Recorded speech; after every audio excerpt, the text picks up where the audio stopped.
everybody. We are live. So hopefully everybody is staying safe and healthy. Today is April 3rd and could really be a big day for a lot of small businesses. And we're going to dive into that in a second. But, you know, I'm curious, and if everyone can chat or comment related to this question I'm about to ask, has all you small businesses, especially real estate investors, because that's a lot of the target audience that a lot of us are in, a lot of the world that a lot of are in. Are you guys keeping up with some of these government-funded programs that are designed to help all of us as small business owners, especially the Paycheck Protection Program? And that's going to be the majority of this call today. We have a very special guest that Ian's going to introduce in a second. If you don't know me, I'm Jason Balen from Hard Money Bankers and Ian Horowitz from Equity Warehouse. We've been going live and doing these up-to-date Facebook Lives since all this coronavirus has been going on, and unfortunately, very interesting, weird, unfortunate times. If you've watched some of these shows that we've been doing, it seems that residential real estate investing has not really been affected yet, but who knows what's happening. And most of the shows we've been doing have been focused on residential real estate investing and what experts have been seeing, what other investors like ourselves have been seeing. This topic's going to be a little bit different because this PPP, Paycheck Protection Program, went live today, and the guest that we're about to introduce has a lot of good information to share. And I know myself and Ian we've been taking this very serious and doing a lot of research ourselves because it could impact our business and a lot of our friends' businesses as well. So yeah, Ian, let's dive into this. Yeah. Hey, what's up, guys? It's Ian, Equity Warehouse.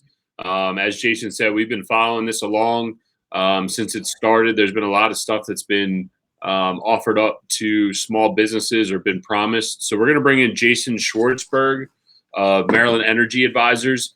He was lucky enough to sit in on a webinar, which he'll jump in about with Goldman Sachs and Senator Rubio and Senator Cardin, and discuss some of the ins and outs of the PPP, the advantages. You know, there's also the EIDL.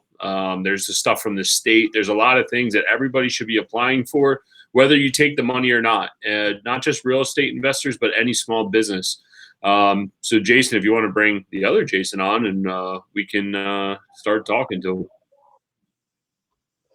Sure will. Let's do it. Jason, what's up? What's up, Jason? Hey, how's it going, guys? Hey, Jason, if you want, can you just give a quick background to who you are and what your company does on a full-time basis? I know the PPP project and all the grants that have been going out is just kind of a passion project that you've taken on since a lot of friends of yours are entrepreneurs, and you've really felt the need to deep dive and help them out. But you want to give a quick background about your company? Yeah, sure. Thanks, guys, for having me on. Like you said, PPP's been a pet project, not an accountant, attorney, or banker by trade, but I guess I stayed at a Holiday Inn Express last night. So our core business, we reduce operating expenses for commercial real estate owners through energy. So our company is Maryland Energy Advisors. We do a lot, for office building owners, student housing owners to increase NOI by reducing OPEX through energy. Yeah, a mutual friend of ours just introduced us, and we were just able to take advantage of the C-PACE loan, which we can deep dive later. But Jason's company is doing some really awesome things, especially for you guys that are doing ground up developments or you got any commercial warehouse space. There's a lot of grants. There's a lot of federal money. There's a lot of money out there to make energy improvements and really take your project to the next level. So let's not waste any time. So the PPP, how'd you were mentioning the other day you were on a webinar. You want to go over that and kind of how we ended up to where we ended up? Sure. Yeah. So I, as a fellow small business, I guess, anybody under 500 employees can take advantage of this program who's domiciled in the United States. So we fall under that program. And we wanted to get a little intentional and learn a little bit more about the PPP, which I'm sure we'll dive into on our webinar here today. But the webcast was pretty cool, man. I'm a graduate of the Goldman Sachs 10,000 Small Businesses program. So Goldman Sachs has a curriculum that was written by Babson and taught by a local institution, which here it happens to be Hopkins is the host facility. But I got a chance to join David Solomon, who's the CEO of Goldman, along with Rubio and Cardin, to provide some good Q&A and intel on the PPP. The framework of the PPP it's not rocket science. It's really some of the interpretation, right? Like when you roll your sleeves up and get into the nitty gritty, that's where some confusion could set in. Yeah, I definitely learned a lot of stuff today just doing my application. I guess before we jump down that road, are you familiar with anything that's going on at the state level first before we get into the feds? I know I believe there's a grant and a loan going around right now for Maryland. Yeah, I think you might probably be boned up a little bit more to speak to the state stuff. Fortunately, our core business, we're not in an operating business. So it wasn't like, the spigots turned off overnight for us. We had a little bit of runway. So we decided to focus more on some of the federal programs than the state ones. I mean, I know anecdotally there's an emergency grant that folks can apply for. There's also some loan funding, but I haven't done a deep dive into the local Maryland program to date. Yeah, they were pretty simplistic. It was a $10,000 grant and a $50,000 loan that you can apply for from the state for each entity that I guess that files a tax return. Now with the Fed stuff, with the PPP, the goal of that program specifically is to offset. It's our understanding as real estate investors and business owners that the core essential point of that is to help people keep employees employed and offset operating expense. Can you go over that a little bit? Yeah, you hit it right on the head. I mean, the goal is to keep employees employed. So I think if someone's looking at this, there's a nice funnel or decision tree. I think the first thing you look at is like, do I qualify for this program? Did you have hardship as a result of Corona? You qualify for the program. The next qualifying question is, how many employees do you have? Where are they located? And as long as they're within the United States and you have 500 employees or less at one location, you can apply for the program. I think the next thing to look into is sizing, right? Like what size of loan could I apply for if I was involved in this program? So you can look at your trailing 12 monthly payroll. So your paycheck provider, I never valued my payroll provider as much as I have in the past week or so. But your payroll provider is, the source of this information. We happen to use a company called Paylocity. They have a report you can run called the Payroll Summary Register, and you want to make sure that you have. You want to make sure that you are looking for your active employees for the past 12 months. And you're adding up your annualized payroll expenses. That's not just wages, but that's healthcare benefits and 401k contributions as well. You divide that by 12 to get your average monthly, and then you multiply it by 2.5. So I'm more of an example kind of guy. If your average monthly payroll was $100,000, if you did $1.2 million in all those salary, wages, expenses, you divide it by 12 for $100,000 of average monthly payroll. You multiply it by 2.5. You would be eligible for $250,000 of payroll protection plan. It starts as a loan, and there's 3 buckets of eligible expenses. Your eligible expenses are your monthly payroll expenses. And then after you've exhausted the monthly payroll, rent and or mortgage interest for a commercial property and utilities are eligible expenses. The last thing I'll mention is the payroll is envisioned to be spent over an 8-week period. So if you take your average and multiply it by 2.5, you're getting a 10-week period. So in theory, you would have about 2 weeks of extra. Now, if you have hourly employees, it might be a little different. But if you have salaried employees, you would have 2 weeks of extra, which you can push towards your rent or your utilities. Right. And I think this is where the loan gets real interesting and super confusing. And I was going through a lot of it today. And I think one of the points, not to overstep your boundary, but learning today that the initial way they were going to roll, we just lost him on camera. But if we can get Jason back, the initial way that we were told that the loan was being rolled out by the government was that it was going to be a 0% interest-free loan. Then it came out, it was at a 0.5%. The paperwork that I was looking at today said everything says a 0.5%. When I talked to my bank today, it was actually 1%. So the loan rates are creeping up. Is that going to affect overall, the longer you wait? I don't know, Jason, how much you missed, but I was talking about the interest rates. Then it rolled out at 0%. Then the paperwork I was looking at today is at a 0.5%. And then when I filed today, they're telling me it's already at 1%. Is it something that you foresee as this goes on? I think the application period is from now until June 30th, if I read it correctly. Do you see the Fed keeping that rate up a little bit over time to slow down applications, or what are you thinking on that?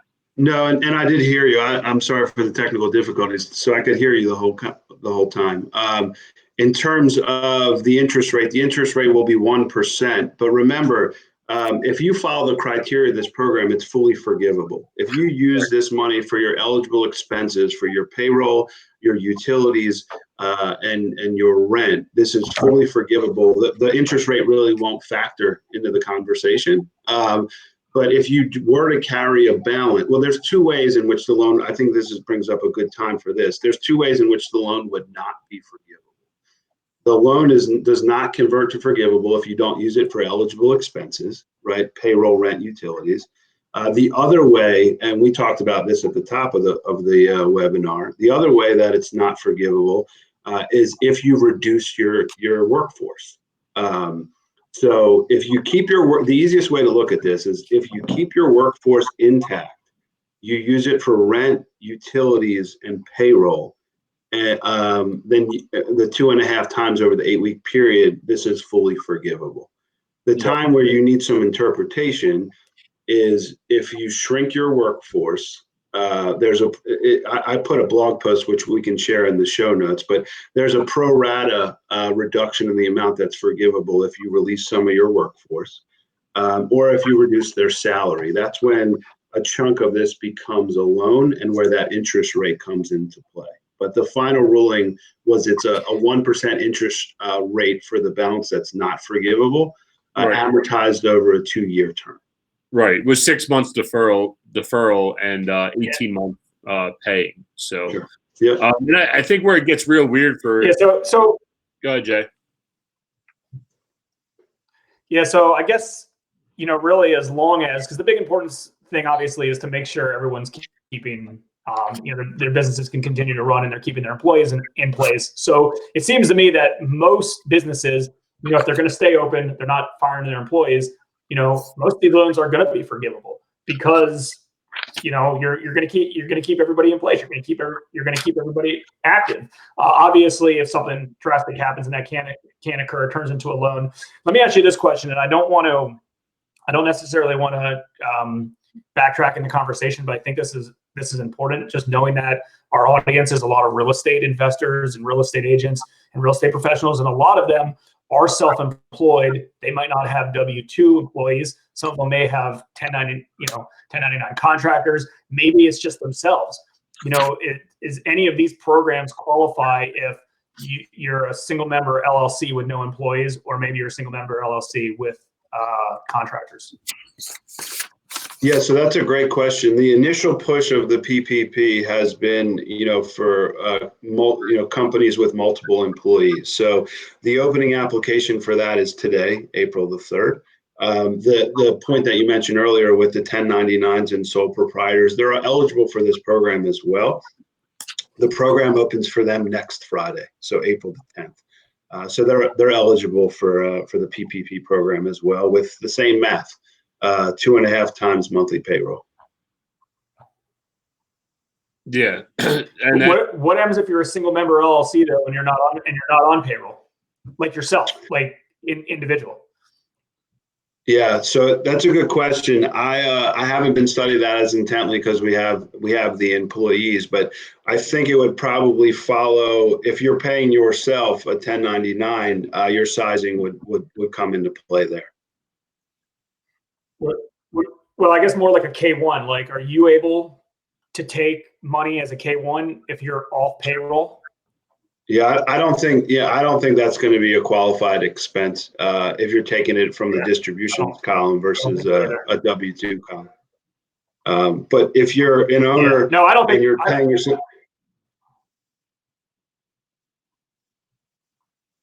Go ahead. There's a little bit of I was lag. just saying, if you're an owner and you're paying your W-2 portion, that could count towards the payroll. But if it's strict distributions, I don't think that would qualify. Yeah, it Yeah, all so makes sense. Tracy just go ahead. Sorry. Yeah, but there's lag on this when there's three of us. Let's just kind of go in order real quick. Ian, go ahead, and then I'll ask something to Jason to go back. No, I hate to do it, but sometimes it just lags.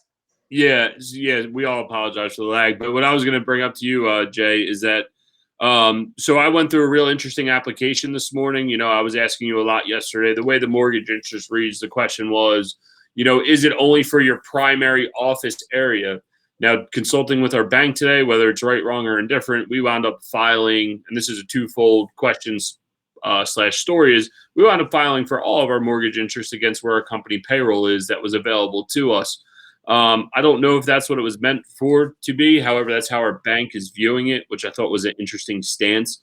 But then, too, that kind of offsets the forgivableness based on our payroll, right? Because my understanding is that as long as your operating expense is less than 25% of your payroll expense, that the whole loan should be forgivable. And then anything that's left over, that's kind of how I was understanding it. And I don't know if that's how we explained it before. I mean, is that what was supposed to be pitched? And is that a right use of the loan, or is there a misunderstanding there, like every other good government agency?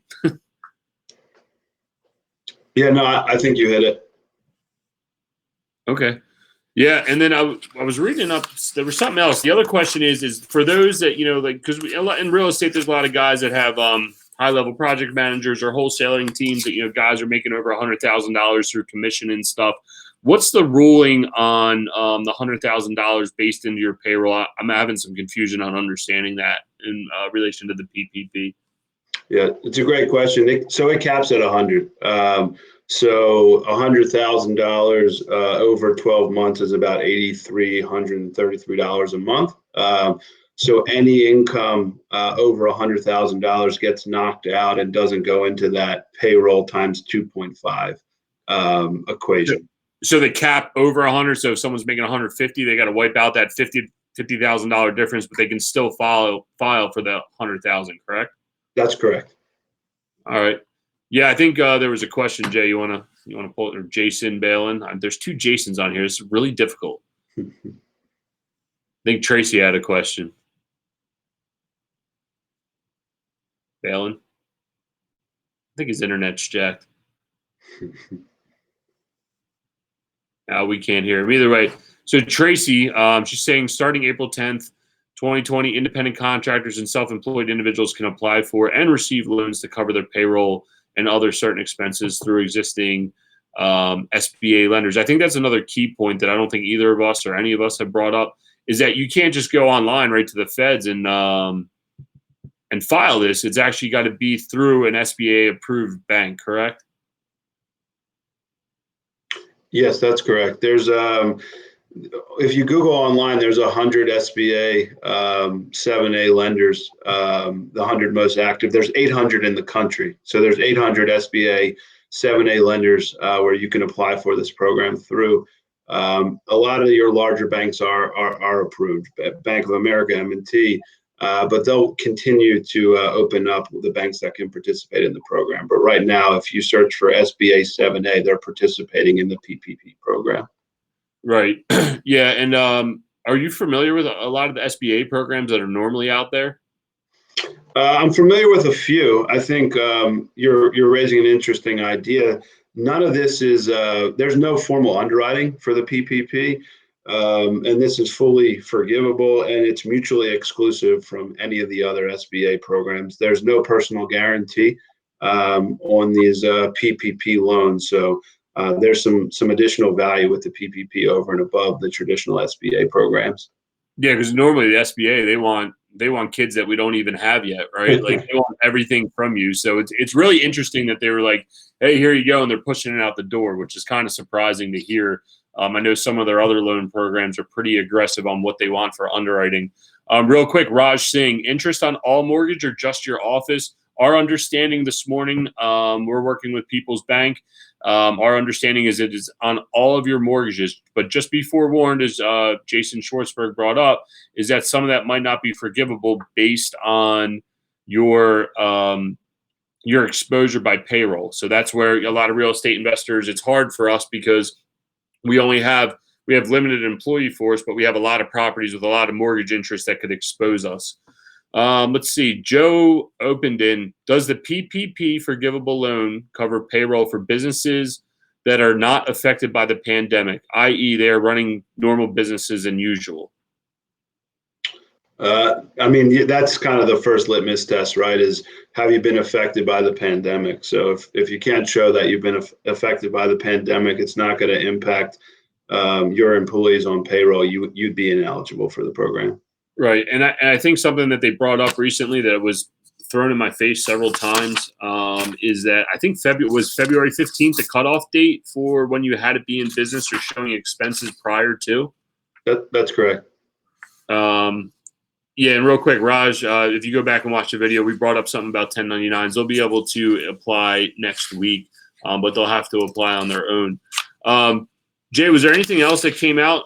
So you know when you were on that webinar through Senator Rubio and Senator Cardin, and I guess the CEO of Goldman Sachs, was there anything else on there that they were bringing up, or any other ideas that they see coming down the line to offset businesses? Because I guess $2 trillion or whatever. Do you know how much they're dedicating to this? I mean, because that's going to be a short runway for a lot of businesses out there.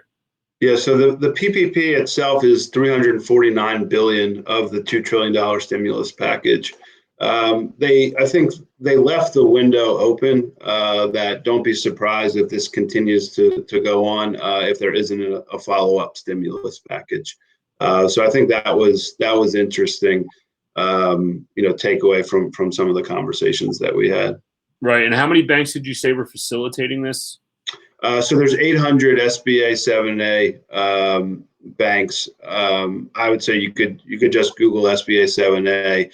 You'll find a list of who's in the program, but they're also not precluding other banks who aren't current SBA 7A for participating. So I think I'm a relationship guy. I mean, I would suggest calling your local banker that you have a relationship with, who can kind of watch your application and see if they're in the program or not in the program, if they have any recommendations. Right. Jason's talking, but we're not hearing him. I don't know what's going on there, Balin. So real quick, I think that's a lot about the PPP. There is some good information out there. Just so you know, locally, I don't know if you want to tell who you bank with, but we bank with People's Bank. They've been on top of it, sending us emails every day for applications for state programs and Fed programs. Look, take advantage of it. It's out there. It's not in my normal blood to do this. I don't usually look for help like this, but it is out there. The worst case scenario, now Jay, maybe you can answer this, but once you apply and you're approved, you don't necessarily need to take the money, do you? I think that's a great question. I don't believe so. But you could continue to take it, or you could, receive the money and push it back and pay off the loan as well, if it's money that's not drawn upon. The interesting thing is it's a 2-year loan for 1%. So, even if it's not forgivable and rolls into a loan, it could be an interesting source of capital for some businesses. Yeah, absolutely. And, a lot of what we've been talking about is getting on the other side of this and being properly capitalized or ready to rock and roll. There was something else I was going to just tell you about. The forgivableness. I don't know if that's how the hell you say it, but anyway, I think that's Jay's back. But yeah, you're back. Do you know what you need to do to quote unquote to get the loan forgiven? Like our bank told us a way, but I'm not sure if it's the same way that your bank is pitching it to you.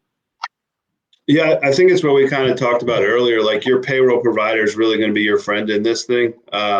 So a lot of the certification is kind of self-certification, but to move into the forgivable portion, your payroll register PPP loan and post PPP loan are really going to include the bulk of the information, right? Do you have the same number of employees when you receive the loan as when you're applying for the forgiveness, which is that 8-week period? And did you cut their salaries or not cut their salaries? You can cut their salaries up to 25%, and the loan is still seen as forgivable. If you cut salaries by more than 25%, the loan would not be forgivable. Right. Yeah. So they told us similar type thing. They sent us out a spreadsheet, I guess, that they want you to follow and basically keep a register and have the proper documentation backed up by your payroll service and your utilities. And we printed out all of our mortgage statements and our utility bills and everything else. And they said just keep really good records. Granted, we use QuickBooks, so we're on top of these types of things. And they said basically at week 8, reach out to your banker and say, hey, I'm ready to be forgiven. And go from there. So it's a good old government. It's an interesting program. They're trying to do something. How it's going to be facilitated seems like it's going to be a whole nother story. And then I think if you want, something that's real interesting, and I'm going to kind of roll this into a different section, is that Jason's company, doing the C-PACE loan and seeing what's going on there. There's a lot of cool things out there that I think everybody could utilize in the real estate business. And I think the corona is actually making people look deeper. Like normally as a real estate investor, we know that there's only certain asset classes that qualify for SBA loans. And I think it's interesting that this is kind of forcing everybody to be like, okay, well, maybe I can fit down that. Or, hey, should I call Jason? I never really thought about doing an energy efficiency on, 15 townhomes that I'm building. I wonder, and I don't know your thought process, what you're doing. Do you think on the other side of this, more people are going to be more reliant on these types of programs? Yeah, it's funny. I was going to post a question, and a lot of my investor friends that I talk to, and I think I even asked you this question on one of our calls. When we start coming out of this, are people going to be more likely to? Is it going to be easier or harder to raise equity for real estate projects? I think was right. The question that I was asking. And you and I had some pretty good dialogue around that. And I think, you're going to see a bucket. There's a lot of private equity sitting on the sidelines that's been sitting on the sidelines pre-corona. So it's going to be interesting to see if some of those folks start coming off the sidelines and investing in some of this. But yeah, I think it's all return driven, right? Like if there's different ways to arbitrage the capital stack, whether it's PACE or government programs or banks are becoming more aggressive because the prime rate is so low. I think construction costs are probably going to continue to rise. We'll see what happens to values. Interest rates are low. I think investors are going to have to continue to be creative on how to arbitrage the capital stack to make sure they're getting their risk-adjusted returns on their investments. Yeah, well, and I think it's going to be a hard thing to combat that we all need to combat, not just in real estate, is the question of hyperinflation for people trying to earn the money back that's a realized loss during this time. The question is, does it become hyperinflation? There's more money in the market. That's a whole other conversation that's probably way over my head, but it is something that everybody should be cognizant of, because if that happens, there's other fallout on the other side of that. Balin, you alive over there? Yeah. Can you guys hear me? Yeah. Can you hear me now? Yeah, you finally work. You're back. You're just talking about how good his headphones work. I couldn't even jump in. I just kept hearing you talking. So a few things, a few insights, because we've been through this as well over the last few days. So the application process in general has been pretty easy, and I think there's two sides of this depending on who you bank with. I agree with the relationship. We have a relationship with a local Baltimore-based lender. So with us, it was picking up the phone, them telling us exactly what we needed and providing it for them. So we have the application, we have everything they need for underwriting. So we had it. We've been prepping everything. So we got it to them today so we could get it. And obviously things changed even to this morning. I watched CNBC and I saw some interviews with the CEO of Bank of America and a lot of other parties involved, and they all want to make this happen. Obviously, logistically, he used a quote. He's like, this isn't like, a few thousand people trying to get a loan. This is tons and tons and tons and tons and tons of small businesses. So they want to make sure they can obviously handle it. So if you have a banking relationship, like Jason said, that's probably the first bet. Try to get them on the phone or text them or email them, because I'm sure they're swamped. And what quote some of these guys were saying is, they were told from the higher ups, you better grab all your traders and turn them into bank tellers at this point just to get this thing facilitated, because if not, it's going to be a pain in the neck. So that's what we did in a lot of other small businesses. I know some other ones that bank with bigger banks, Bank of America, for instance. The easiest way to do it with them is the mobile app seems to work the best. They filled out the mobile app application. After that was filled out, they got an email, and then they're getting calls with what underwriting guidelines they want, right? So it's like a two-step process on that, and that's what the bigger banks are doing, that you don't have necessary relationships with one-off small. Fill out the application, we'll send you everything you want. But I'm under the impression that they kind of said after your application's in, the underwriting process is pretty quick. Potentially get the money in hand the same day, especially if you bank there anyways and transfer it to your account, or a few business days later. So it should happen pretty seamlessly. Yeah, that was real quick. I don't mean to jump in before anybody else, but today talking to our banker, she literally said, once you're processed, the money's right into your account, and that's why she said make sure you keep good documentation on it, that it's not a long drawn out process like SBA normally is. Yeah, I mean Yeah, I don't know if you're still talking here. I see you talking on the screen, but I can't tell. I just had something to add. I think you mentioned kind of this numbers game, right? So Ian and I were kind of batting around how many approved lenders are there. What does that look like? You have 30 million small businesses in the United States. You have $349 billion of PPP money, and you have 800 approved SBA lenders. So Jason Ballin's point earlier about these people being swamped. I mean, I think there's a lot of choke points into this thing. So hopefully a lot of the banks are leveraging technology to really make this seamless. Yeah. Hey, let's go over one more point again, because we're getting a lot of Facebook comments related to this, related to as a landlord writing off mortgage interest, related to payroll. Let's say you don't have payroll. Let's say you have, you're an individual owner and you own 20 rental properties with tenants in place. Let's go through that, 101 again. Yeah, so I've kind of been crawl, walk, run with this, right? So the individual, the 1099s, that doesn't open until next Friday. So I've been doing a deep dive from Saturday until today on companies with employees. So I wouldn't want to give any of the folks misinformation on that. I haven't studied that extensively, mainly because it's been deadline driven. They can't apply until next Friday. Yeah.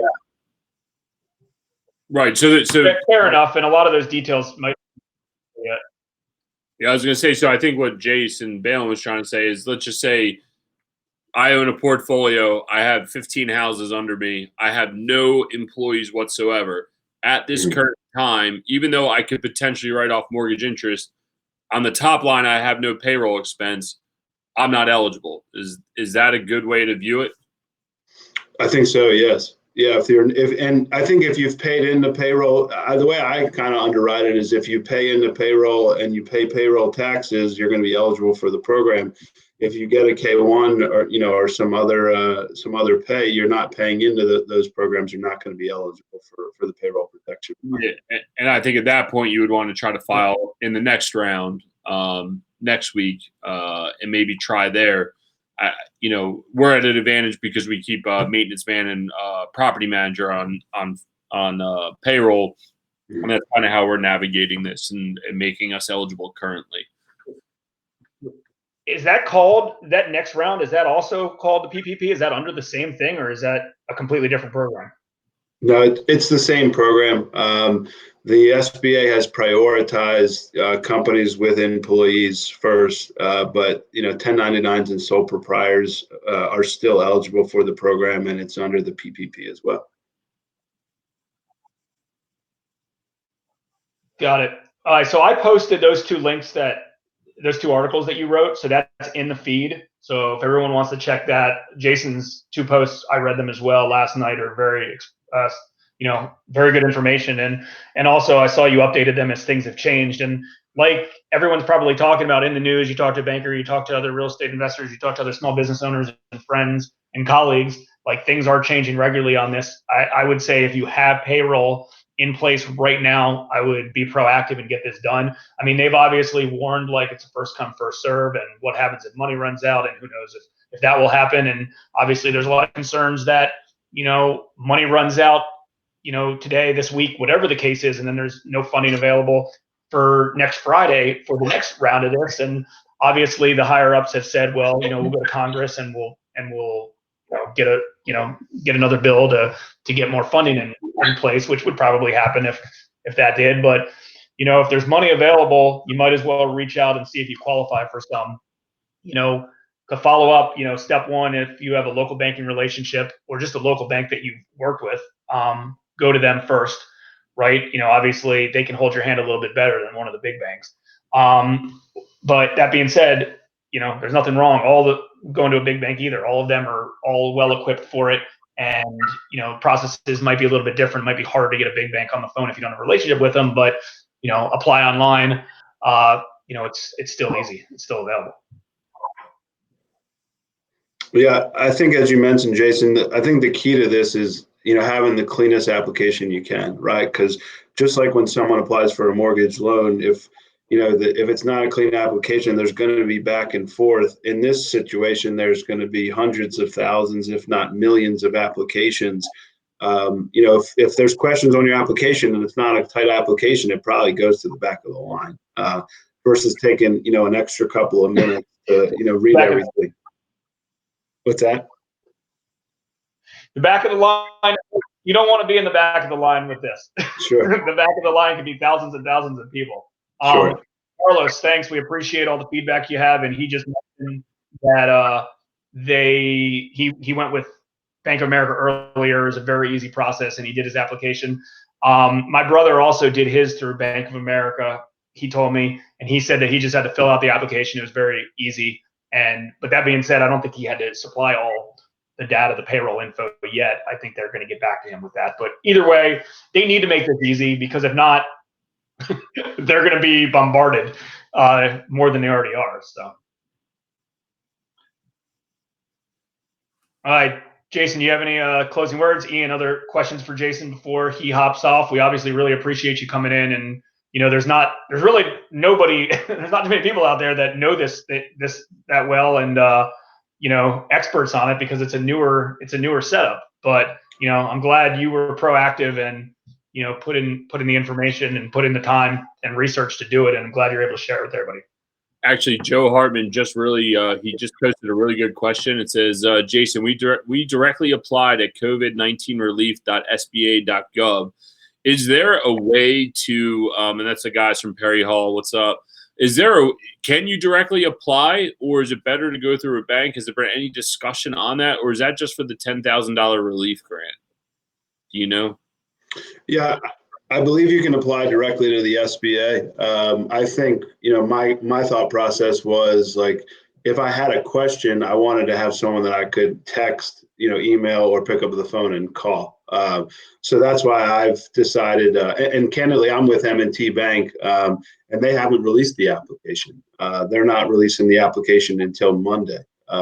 So I've been trying to decide, do I go to Bank of America or directly to the SBA or somewhere where I don't have a relationship with, or is it better to wait, a day or two and be able to call my relationship banker and have them quarterback my application, through the process? Just say you want somebody to yell at and blame when you don't get it. That's all. You said it. You said it. Or I was thinking the same thing. I was like, you're thinking the same exact thing I am. But yeah, no, I hear you. I think it's better that potentially if your bank goes in and bundles maybe say $10 million worth of applications, is the SBA going to look at that differently than just me and you applying for 50, 100, 200 grand here or there, right? Like, so there's probably a benefit to going through them. But hey, if you want to I saw someone earlier also saying that they're having trouble getting a hold of bankers. There it is. Joe Hartman just posted the link. With that being said, Jason Balin, I would love in a few weeks after all this crap is done is to have Schwartzberg come back. And I think we really need to discuss the seed pace because the guys that are doing developments, big developments, Jason's company does a lot of cool stuff and totally appreciate your time. So if you just want to give yourself a last little plug about your company, who you are, where you're from, and where people can find you. Yeah, no, thanks, guys. Appreciate the time, and I can't wait to getting back to financing energy projects and selling energy. This PPP has been a little bit of a hole in the head, but I think we took the time to figure it out for our company. So I wanted to make sure any lessons learned that we had that we related to the greater community. And again, I'm the president of Maryland Energy Advisors. We've reduced operating expenses for commercial real estate owners through energy. And most meaningful for your audience, I do believe, is the PACE program, and we can get into that in a couple of weeks. Sounds good. We appreciate it. You guys can find him at Jason at mdenergyadvisors.com. We appreciate your time, and we'll catch you in a little bit. All right, guys. Thank you. Yep. See you. Thanks, Jason. Really appreciate it. Thank you. Hey, Balin, that was really informative, man. I think a lot of people out here, a lot of people are scared, especially real estate investors. It's interesting to see that they're including mortgage interest potentially on your whole portfolio. And the question is, further down the line, is there going to be a relief program for real estate investors if we can't, if there's no recourse for eviction, people can't sell properties, they got unexpected holding costs. I wonder down the line, is there going to be another relief package for that? And it goes down the line of tenant doesn't pay, you can't pay your mortgage, so then you don't pay your mortgage. Yeah, I mean, who knows? I mean, I think also a lot of this is not buying time. That might not be the right answer, but like the reason why they did this for, I'm guessing, 250%, 2.5 times payroll is that, hey, it covers April, covers May, covers a little bit of June, with the hope that everything's going to be up and running. And if you're a business owner, it's like, listen, this is going to help you weather the storm and just keep people in place. Yeah, you might not be profitable right now. Yeah, you probably not growing right now, but at the very least you don't have to go out of business. We'll cover the majority of your costs for you, and call it a day. So yeah, I mean, we'll see what happens. I mean, it's really hard to determine everyone's unique situation and really fully understand it and see what's up, because down the chain, the supply chain of everything that every business is involved in, and your home buying company or your rental company compared to someone else's rental company is different. Like, there's an argument. It's like, well, you're getting preferential treatment now because you have payroll, and someone else might have, half as many properties and they don't have any employees right now, and they're not. And then, what are they going to qualify for, down the road? So I think it's hard to make everybody obviously happy on that. I mean, it's good that, there's something in place. And it's, and it's interesting, but like, Jason gave everybody a lot of information. The good part is all this stuff is very public and it's out there and it's on everything. It's on, it's all over Facebook. It's all over CNBC and everywhere that you watch, financial news. And I think the banks have made it pretty darn easy, to qualify for it. And obviously, like someone just posted, Bank of America won't take you unless you bank with them as of now, which, makes sense. They want to prioritize their customers first. So go to a bank that you do bank with, and hopefully it's a bank that's still through this program, and go for it. And I don't think, I'm guessing that eventually, like, they're going to cut this off, but money-wise. But I think they seem to be very serious about posting it. So I guess we'll see what happens. Well, I think it's real I guess the one other thing that does kind of suck though for real estate investors is so many real estate investors do not have employees, do not have payroll. And, I wanted to bring that up early in this conversation because I knew that was going to be a topic, and I'm hoping that one-off real estate investors, not necessarily a real estate investor who flips property here and there and also has another job, but real estate investors that this is their full-time income and they rely on a few rental properties, they rely on a few flips, they rely on a few wholesale, that there is some relief or some support, knowing that, even though real estate's still up and running, obviously it's still affected. Right. Yeah, I see Joe Hartman just made a similar question. You guys got any information on self-employed applying for unemployment or a site to go to? I don't know about unemployment, but I do know, I think that's through the state, but I do know that April 10th, you'll be able to apply for the same PPP program as a self-employed or sole proprietor. And that's something to check out. Other than that, man, again, it's real interesting. And it's actually even more interesting that the government made this a quick rollout. They made it super easy to do, unlike some other things that they're normally involved in. And it's nice to see that there's actually some sort of concern. I'm not going to put my political beliefs out here. I'm a big conspiracy guy, so I'm really confused with what's going on. But that's a topic of another. I guess I need another podcast for that one. But in the end, it's real interesting that they're taking time, energy, and effort to try to get this thing right, and get people the help that they need and try to keep everything afloat, I guess, for the next 2.5 months. So, more importantly, now that we've covered all of PPP, what you got going on this weekend, Jay? I don't know. That's the only thing on my mind right now. Yeah.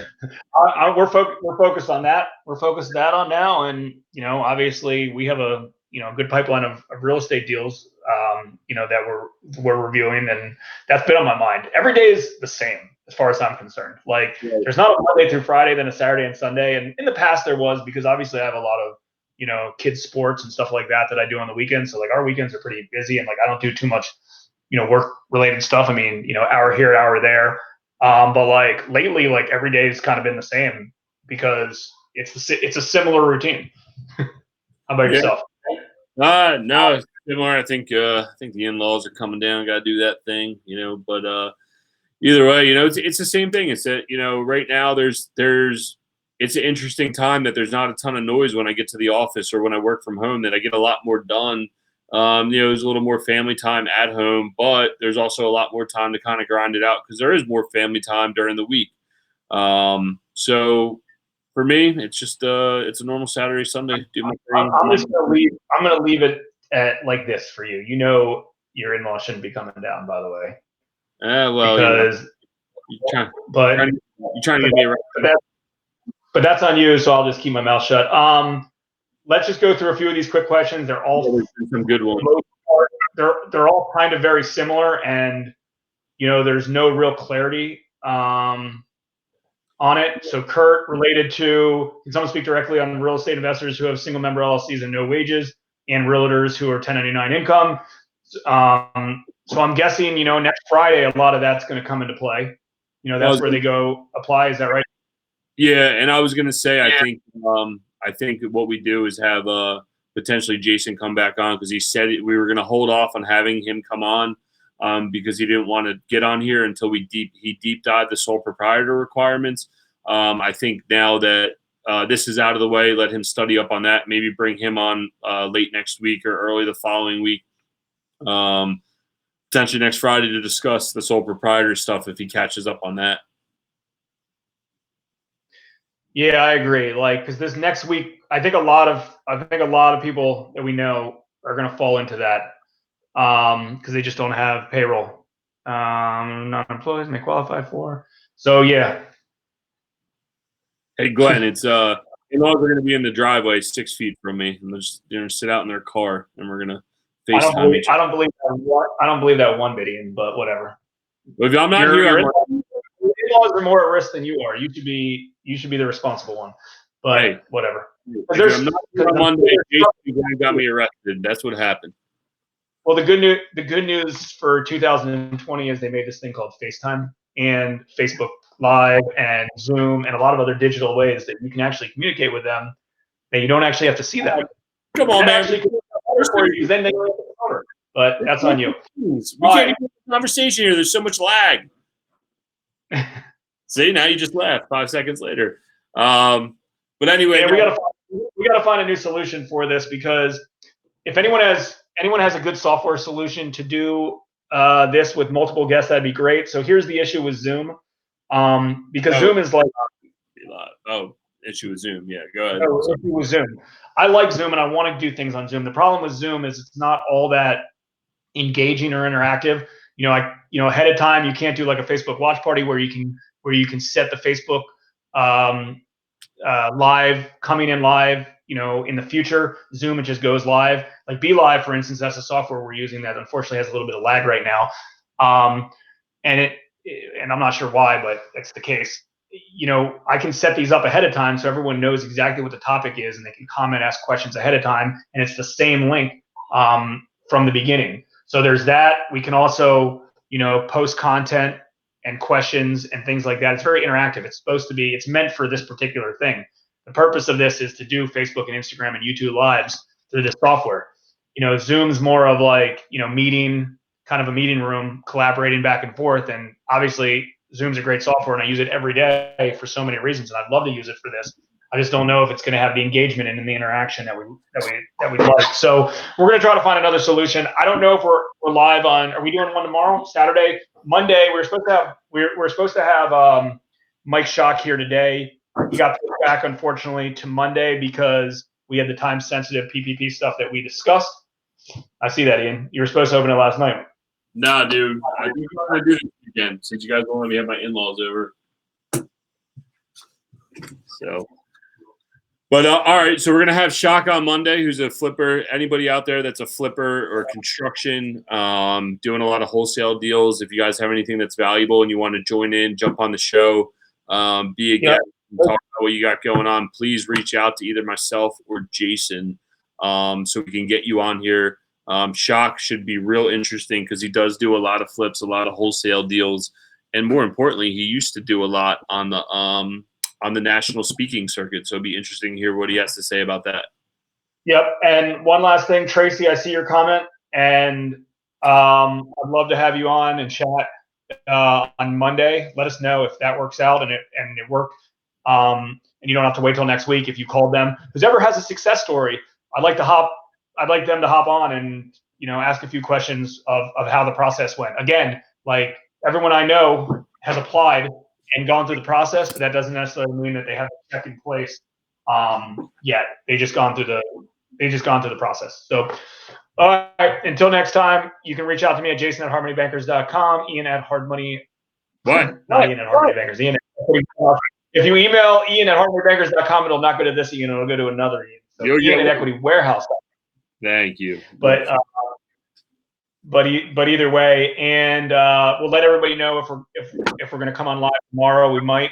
We did one last Saturday. Did we did one last Saturday? I think we did one last Saturday. It was at the fire department. One of the two did it. But appreciate you guys all watching. And if you have any comments, questions, reach out to us. Or if you just want any topics, things are changing every day, and because everything's changing every day, we're doing these every day to bring everybody up to date in our real estate investing community. Appreciate you, and we'll talk.